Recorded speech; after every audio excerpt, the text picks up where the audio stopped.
Good, cause everybody can see because you're playing Caught in Your Web. Let's see.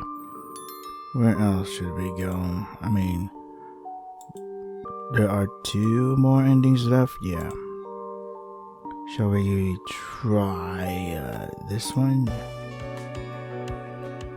Actually, can I show you my favorite place first? Actually, I kind of wanted to show you my own favorite place first. It's not far from here, if that's alright. Jane looked surprised, pulling back slightly. My heart dropped, worried that I said the wrong thing, but calmed when Jane smiled. Sure, I admit I am quite curious. Awesome, let's go.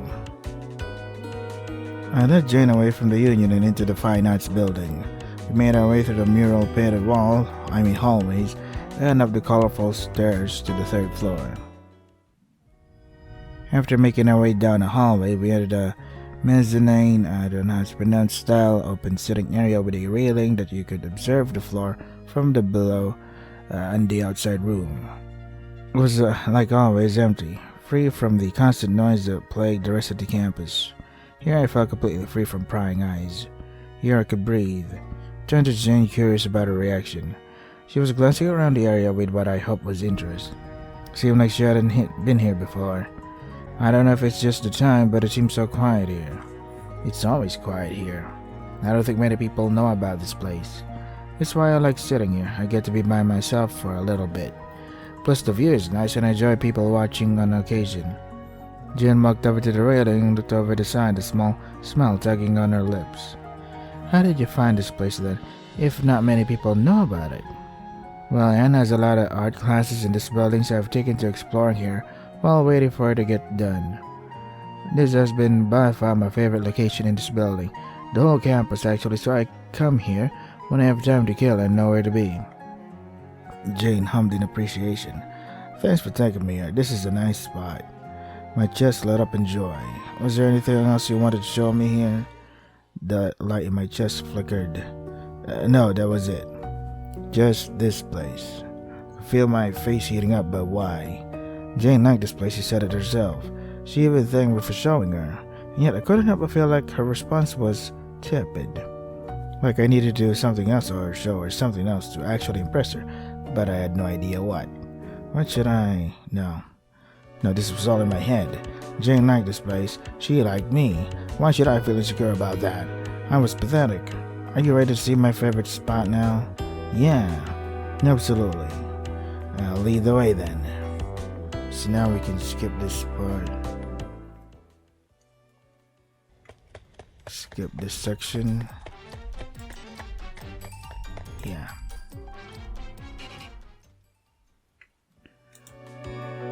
Let's save at number here. So bookstore date. I wish I was here with Anna instead. We both shared a strong interest in books and fandoms, and it felt like I always had something to talk to her about. But with Jane, I was scrambling to try to find a topic that might interest her. It was exhausting. But it was worth it. Just what was I thinking? Nothing was more important than love to me. This burning in my chest. And I needed to keep that fire lit.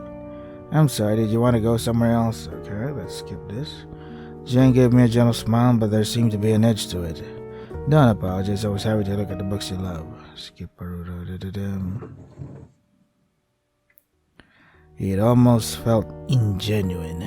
Was this my fault? Etc. Check on Anna.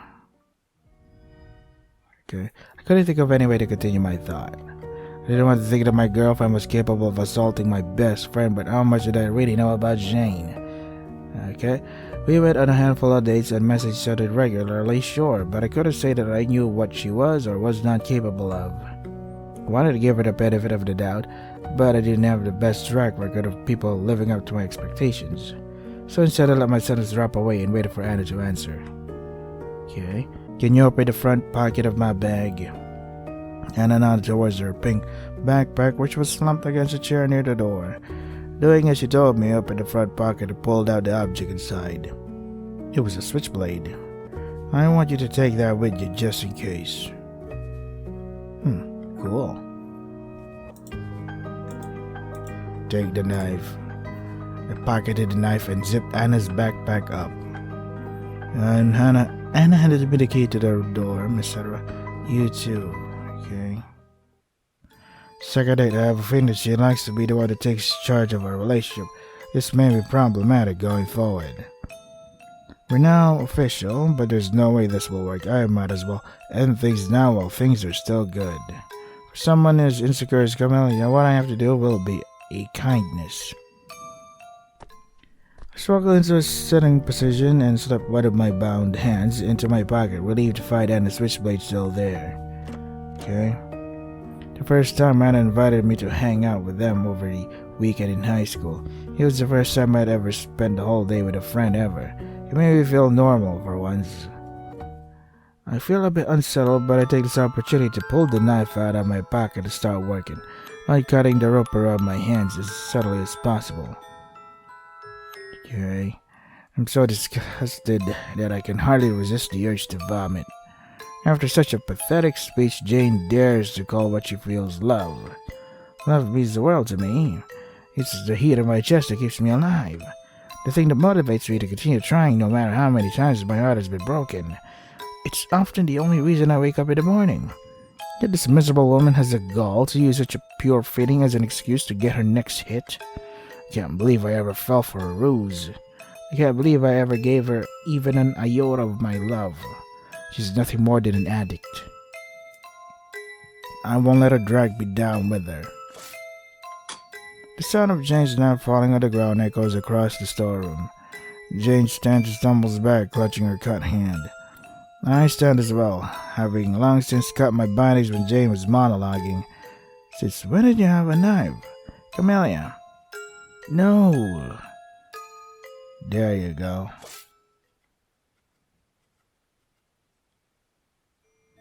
We are gathered here today to honor our dearly departed traitor. Keep my head down as I pretend to listen to the pastor prattle on and on. How much longer is this going to take? No matter. Since I have time to kill, I use the opportunity to try and forget all my memories of traitor.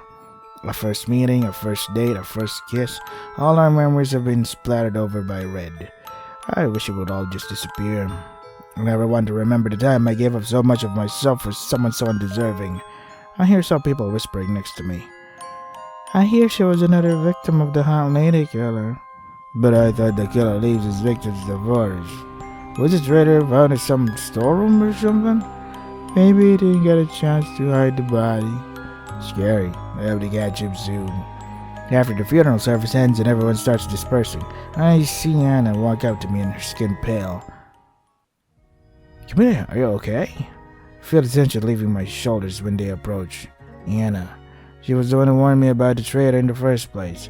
How might things have changed if I actually listened to them from the start? I know she wouldn't have gotten hurt at least. I still feel awful about that. Just as I still feel awful about our fight, even if I've apologized a million times since. I lean forward and hug them. Wait, this is great thumbnail material. There you go. 1, 2, 3, 4, 5. Alright. Despite tensing for a moment, she's unused to physical touch after all. She soon hugs me back, rubbing comforting circles around my back. I feel better now that you're here. This close to her, I don't miss the way that her heartbeat quickens. Oh, I'm glad then. Yana knows what I did. They probably knew what was going to happen as soon as they asked me to take their switchblade. She probably also knew that I wouldn't regret it. And I don't. I don't regret what I did to Trader. I know that it's normal to feel upset over taking a life, or to feel excited about it like how Trader felt towards all her victims. But the only thing I feel upset about is that I ever felt Trader into my life to begin with. Sorry. Anna knows this and they accepted this part of me. She didn't run away or hide or pretend like she didn't know me, even after they got stabbed because of me. I certainly wouldn't have blamed her if she decided that she's had enough of me. Yet Anna has always been with me, through thick and thin. It's no different now. I was a fool for not noticing it before. I ran a hand through Anna's hair, reveling in the shiver that goes down her spine. Hey Anna. Yeah, Camellia? Just the sound of her voice so close to my ear is akin to tossing a can of oil into the fire in my chest. You'll never leave me, right? They let out a breath. Of course not. I knew it. Anna accepts me as I am. We have more to prove that over the years we've known each other. I don't know why I ever bothered looking at anyone else. My soulmate is right here in my arms. Hey, Anna. Anna lets out a soft giggle. Yes, Camellia? Did you want to go somewhere this weekend? Huh? Just the two of us. From the way she startles, I could tell she knows exactly what I mean. Oh. Yeah. I'd like to. A thrill goes through my blood.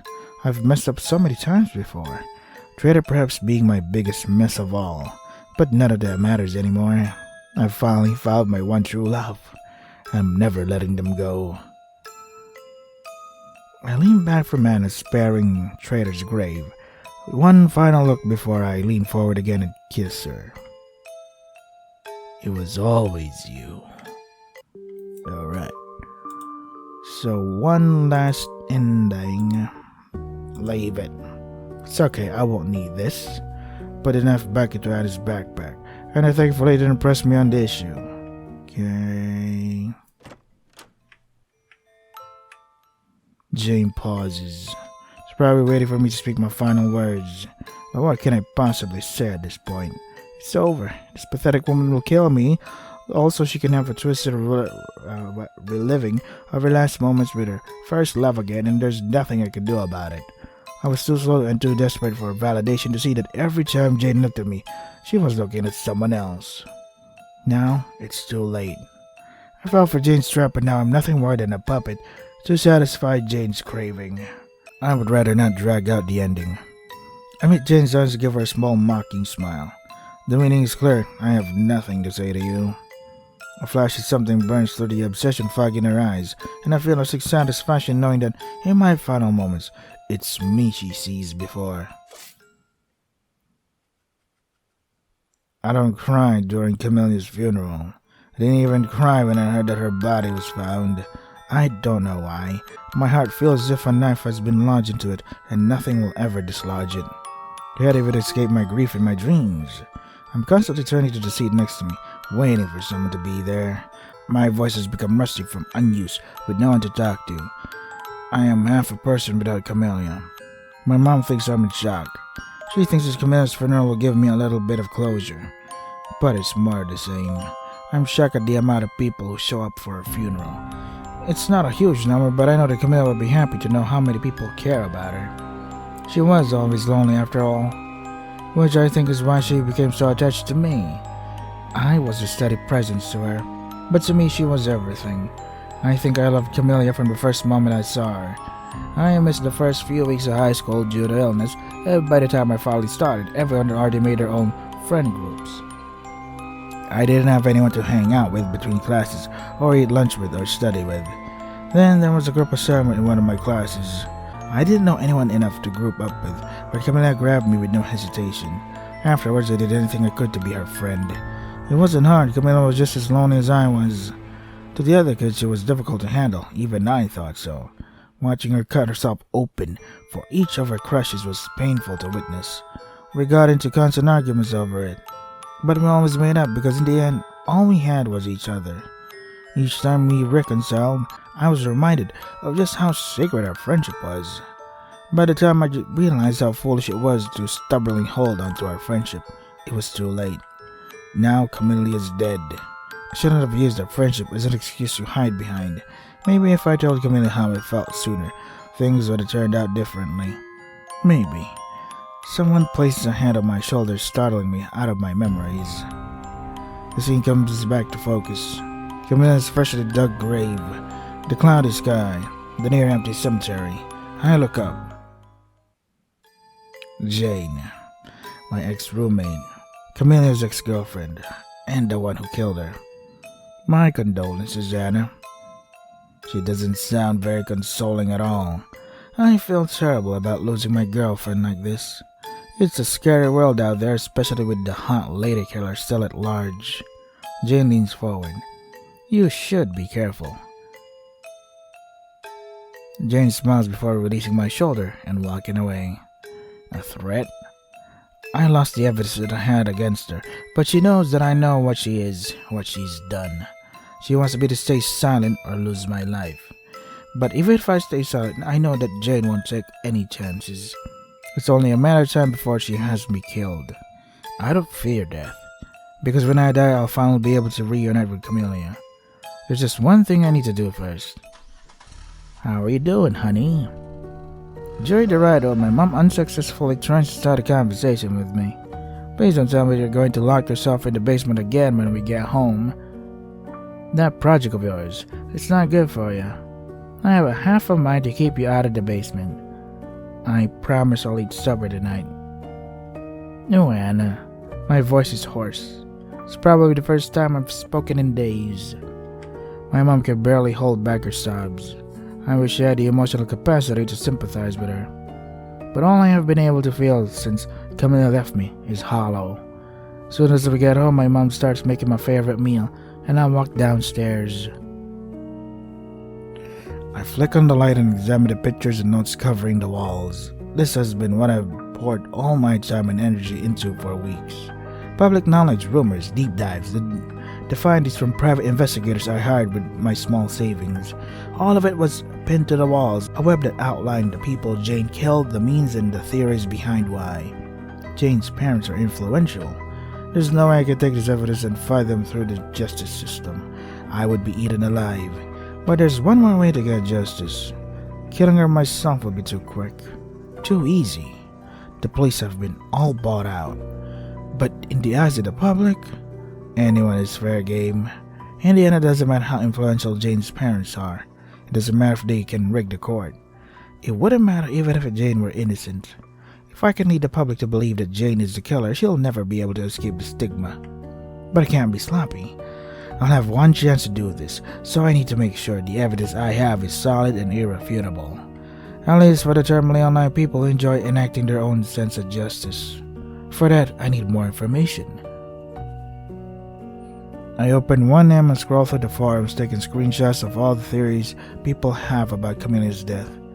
It hurts to have these ignorant idiots talk about Camilla as if they know her, but I force myself to read every word anyways. When I'm done, I set my phone aside, deciding to print it all later. Step toward the center of the web. I step toward the center of my web, where I have a picture of Camilla. A reminder of what I'm doing this all for. I trace the contours of her face, a familiar gesture that helps me calm down. Then I lean forward and kiss her. You must be lonely, Camilla. I'm sorry I can't be with you sooner. Do you remember when we became friends and I promised I would be with you forever? I really meant it. I miss you so much. I wish I could make it to you sooner. But I'm a selfish person, and I can't help but demand justice from the person who took you from me. But it won't be much longer now. Hopefully, you're not too bored waiting for me. I miss you. I hope you know that I'm doing this all for you. For you. For us. For love. Blood in the water. Hey, that's the hand. Cool, we've done everything, but there's one thing that does weird me out though. Let's see. Yeah. Do you like reading? Do you like reading? Reading? Jane thought about it for a moment. I suppose so, yeah. Though I mostly like memoirs or biographies, I also like the classics as well. Well, it seemed like we didn't have the same taste, but anyone who liked reading was a good person in my book. How about you? I'm assuming you're a bit of a bookworm if you're asking that question. Absolutely not. A day goes by when I'm not reading.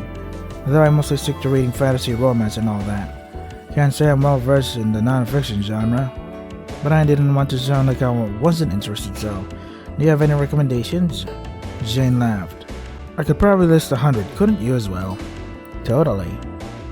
I laughed as well. But as for a specific recommendation, I'm currently in the middle of it, but How to Live a Life of Montsler in one question and 20 attempts at an answer has been blowing my socks off. It's incredible the kinds of ways Montaigne has questioned the predominant ideologies of the 16th century. What's even more amazing is how some of his concerns like about law and justice are still relevant to this day. It really makes me question my own biases and beliefs. Is that why you like reading? For the thought experiments? Jen looked surprised. Yeah, now that you mention it. Yeah, I never really thought about it before, but that's a good point. I think what draws me to nonfiction and the classics is the philosophy, but also the relevance that older works still have to the present day. It feels grounding, I suppose, for the concerns of people from hundreds of years ago to be so similar to the concerns we have today. It makes me feel less alone in a way. I never really thought about it like that, but Jane made reading nonfiction sound like another form of escapism. But that was the reason I read books myself. I was eager to throw myself into another world because it let me escape my own world for a bit. It didn't matter if mom was home with another man, I could cover the noise with an imaginary world. It didn't matter if mom was gone again, I could fill the silence with pages of prose. I always read fiction because I didn't want any reminders of my own life, but from what Jen was saying, it sounded like nonfiction could offer its own form of escapism. I kinda wanted to try reading one now. Like, I find it fascinating how the vampire myth is so intricately tied with the queer experience. Carmilla is one of my favorite classics because of it. I hadn't read Carmilla, but it did sound familiar, and I was already pretty into vampires from books I've read. Maybe I will learn something about Jane if I read it. But now I'm rambling. Did you have any recommendations? I blinked at Jane, surprised that the conversation was being directed at me. Recommendations, well, in terms of relevancy, you can't go wrong with The Hunger Games. I have a feeling it's going to be heralded as a classic for years to come. But you've probably heard that recommendation before. I need to give Jane a cool recommendation, but I usually didn't read books with any deep philosophical messages or anything like that. I read about villainous women getting pampered on by the princess and werewolves that fucking each other, god damn it. I really should have diversified much sooner. You don't have to give me any deep recommendations or anything like that. I'm just curious about the books that you like. Ooh, Jane was an angel. Yeah, I mostly just read lighthearted feel-good stories to be honest. I'd say for fantasy, Emily Wilde's Encyclopedia of Fairies is a good choice if you enjoy world building. The footnotes are a fun and whimsical inclusion that adds a layer of immersion to the reading experience, like you're actually reading Emily Wilde's notes. On the other hand, if you like light novels, I would recommend Octobunny since it has a blend of humor and drama that I think anyone can enjoy. But I suppose as a classics fan, you're probably not too into that. I haven't really read any light novels, but I am interested. I'd love to hear more. I could hardly believe my ears. Was there anyone better than Jane? Absolutely. Okay, we can skip this part.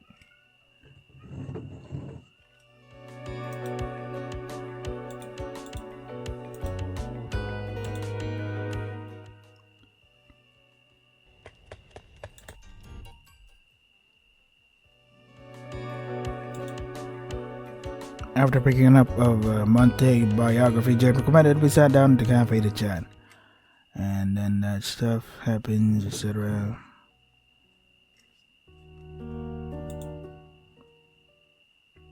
Oh, even a knife?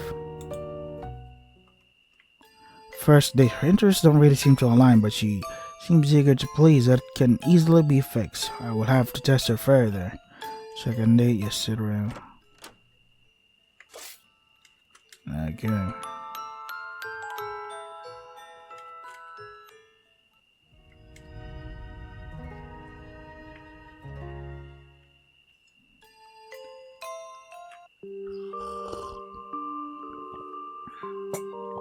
Alright, so we're done now. So this was, yeah, we're done. So this was Caught in Your Web, no gallery. Alright. That was pretty interesting. Too bad there wasn't a twist that Camellia was the one who's actually obsessed and a stalker. I mean, she is a stalker. She even admitted herself. She even has the thing. She even has the knowledge of how many years you could be in prison for stalking and stuff. That would have been funny. But I kind of knew that Anna would be the one obsessing over Camellia, but that would happen after Camellia got killed. So I thought there were going to be two Yanderes, but oh well. So this is Caught in Your Web. If you want to try the game for yourselves, the links are in the description. That is all for today. Stay safe and take care of yourselves. I wonder. Yeah, I think it would be better if all three were some kind of yandere in their own way. And each of them had their own yandere route. Everyone was fucked up. That would have been really funny.